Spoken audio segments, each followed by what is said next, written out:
Siapa yang masih belum memiliki simpanan sekurang-kurangnya 3 bulan pendapatan, boleh tonton video ini sampai habis dan save sekarang. Kerana saya ingin kongsikan cara yang paling mudah dan berjaya untuk anda menyimpan dalam bentuk emas. Gold bar 10 gram dalam tangan saya ini harganya sekitar RM4,900.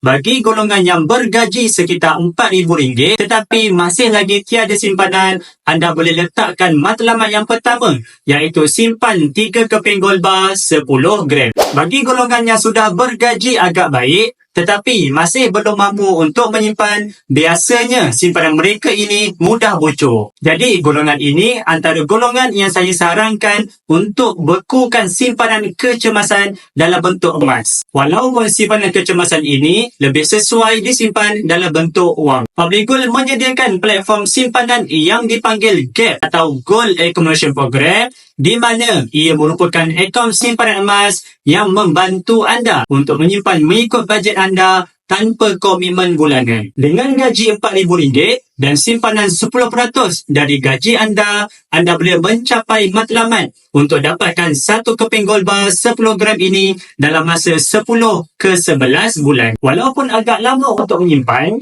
tetapi tiada cara yang lain untuk anda berjaya dalam simpanan kecuali sabar dan konsisten. Bagi yang ingin mengubah kewangan menjadi lebih baik dengan simpanan emas, boleh tengok pin video tutorial di profil. InsyaAllah saya bantu sebaiknya.